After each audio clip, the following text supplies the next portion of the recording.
బాబాసాహెబ్ అంబేద్కర్, మహాత్మా జ్యోతిబా పూలే, బాబాసాహెబ్ అంబేద్కర్ ఆలోచన విధానం.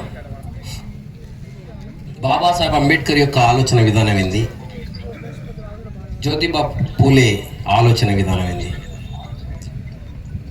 Doctor Babasaheb Ambedkar 1956 December 6 నాడు చనిపోయిండు.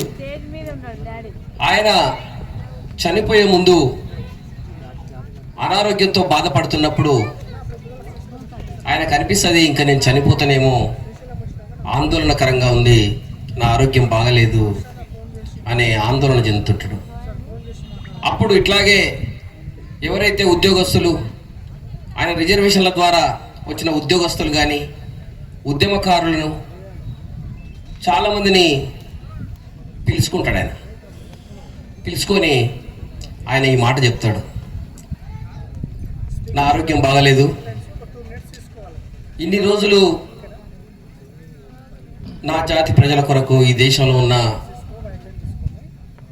ప్రజల కొరకు, అణగారిన వర్గాల కోసం నేను నా జీవితాన్ని త్యాగం చేసి పనిచేసిన, కానీ నా ఆరోగ్యం బాగలేదు, మరి నేను చనిపోతానేమో, చనిపోయిన తర్వాత మరి ఏమైపోతారో ఈ సమాజం అని బాధపడతాడు. ఆయన బాధపడి ఏడుస్తాడు.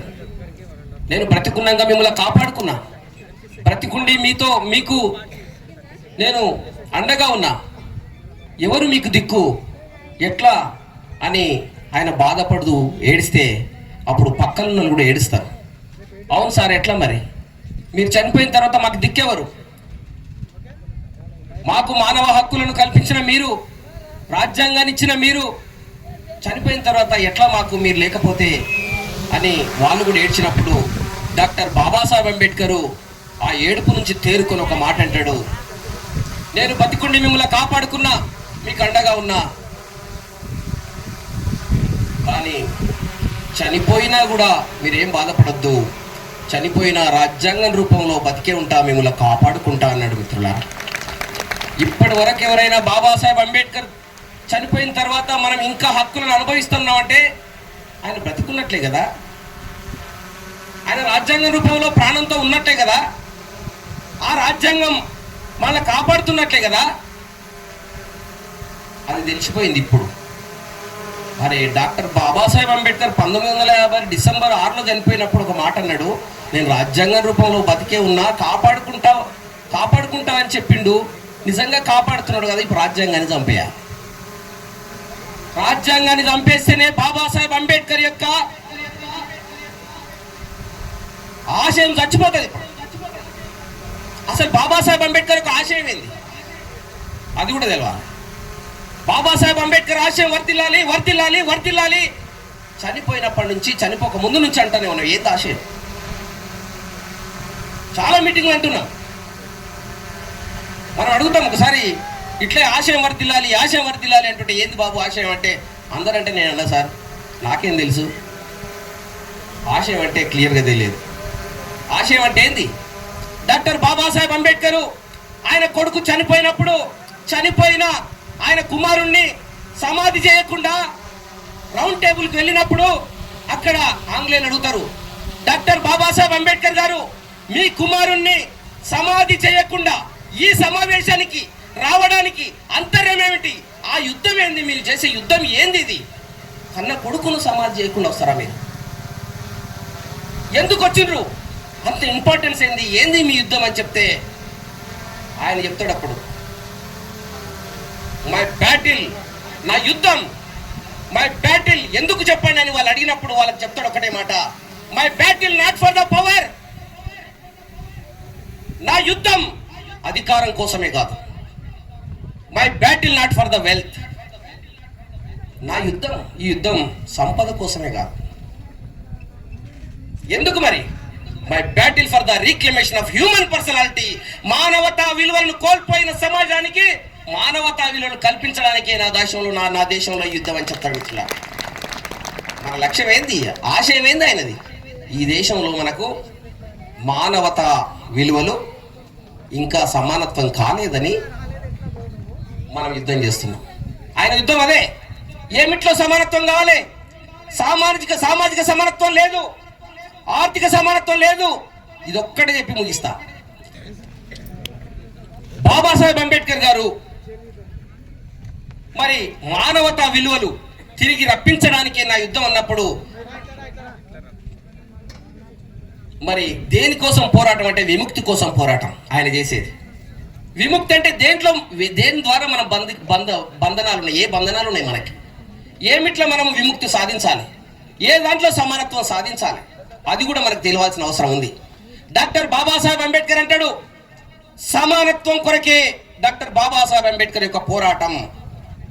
సమానత్వం కోల్పోయిన మానవతా విలువలను తిరిగి రప్పించడానికే బాబాసాహెబ్ అంబేద్కర్ యొక్క ఆశయం. సమానత్వం అంటే ఏమిట్లా సమానత్వం?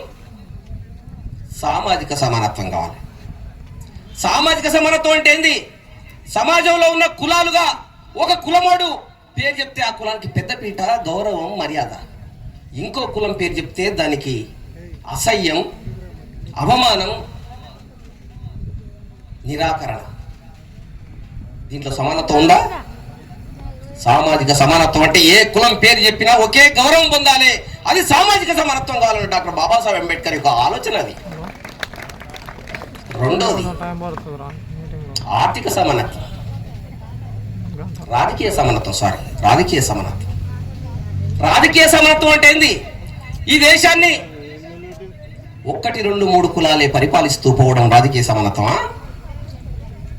ఈ దేశంలో ఉన్న బహుజనులు, అన్ని కులాల వాళ్ళు ఈ దేశాన్ని పరిపాలించుకున్నప్పుడే, సమానంగా రాజ్యాధికారంలో భాగం ఉన్నప్పుడే సమానత్వం సాధించినట్లు రాజ్యాధికారంలో కూడా సమానత్వం సాధించాలని చెప్తాడు. రెండో సమానత్వం ఇది. మూడో సమానత్వం ఆర్థిక సమానత్వం. ఎవరికైనా రాజ్యం వచ్చిన తర్వాత ఆర్థికంగా వెనుకబడి ఉండాలనుకుంటాడా? ఇంకెందుకు అనుకుంటాడు? భూములు పంచుకుంటాం, బ్యాంకులు జాతీయం చేసుకుంటాం, కంపెనీలు పంచుకుంటాం, ప్రాజెక్ట్ కాంట్రాక్టులు మనలు ఉంటారు, సినిమా డైరెక్టర్లు మనలు ఉంటారు. అన్నిట్లా ఆర్థిక సమానత్వం సాధించుకునే అవకాశం ఉంటుంది. మరి దీన్ని ఎట్లా సాధిస్తావు డాక్టర్ బాబాసాహెబ్ అంబేద్కర్? ఈ విముక్తిని ఎట్లా సాధిస్తావు మీ ప్రజలకు? రిజర్వేషన్ల ద్వారా సాధిస్తావా?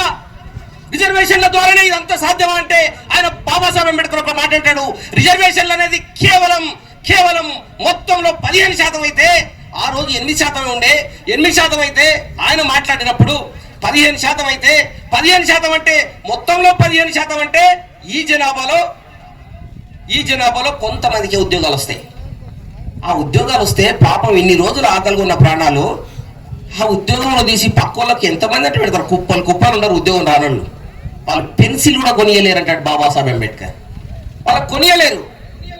మరి వాళ్ళకే ఉద్యోగాలు వస్తే, వాళ్ళే పప్పన్నం తింటే, వాళ్ళ పిల్లలే కాన్వెంట్ స్కూల్లోకి వెళ్తే మరి మిగతా జనాలు ఎట్లా బాగుపడతారు? ఏంది నీ ఉద్దేశం రిజర్వేషన్లు అంటే? ఆయన ఒక మాట అంటాడు, డాక్టర్ బాబాసాహెబ్ అంబేద్కర్ అంటాడు, నేను ఉద్యోగాలు ఇచ్చింది ఎందుకొరకు తెలుసా?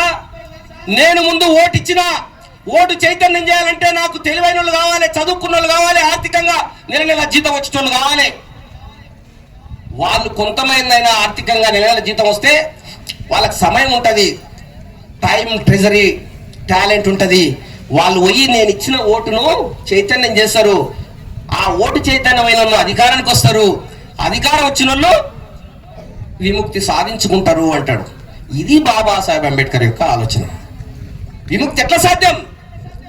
ఉద్యోగస్తులైన వాళ్ళు అక్కడ హైదరాబాద్ వెళ్ళిపోయి మళ్ళీ మనిషి చూడకుండా ఉండాలని ఆయన కోరుకోలేదు. ఉద్యోగస్తులకు ఒక బాధ్యత చెప్పిండు, నా కనుచూపు మేరలో నా ఉద్యమాన్ని తీసుకెళ్లే వాళ్ళు ఒక్కరు కనిపిస్తారని బాధపడాడు బాబాసాహెబ్ అంబేద్కర్. ఈ రోజు మన ముందు బాబాసాహెబ్ అంబేద్కర్ ఇచ్చిన రాజ్యాంగం కూడా రేపు ఏదో ఒక డేట్లో చనిపోయే అవకాశం ఉంది. డిసెంబర్ 6ను మళ్ళీ మనం తిరిగి చూడొద్దని చెప్పి మనం చేస్తా ఉన్నాం. డిసెంబర్ 6 లాంటి రోజు మనకు రావద్దు. అంబేద్కర్ గారు చనిపోతూ ఆయన బతికే ఉన్న రాజ్యాంగం ఇంకో చనిపోవద్దు. చనిపోయే అవకాశం వస్తే మనం తెగించైనా కొట్లాడాలి, రాజ్యాంగాన్ని కాపాడుకోవాలని చెప్పి మనం చేస్తూ సెలవు తీసుకుంటున్నా. జై భీమ్.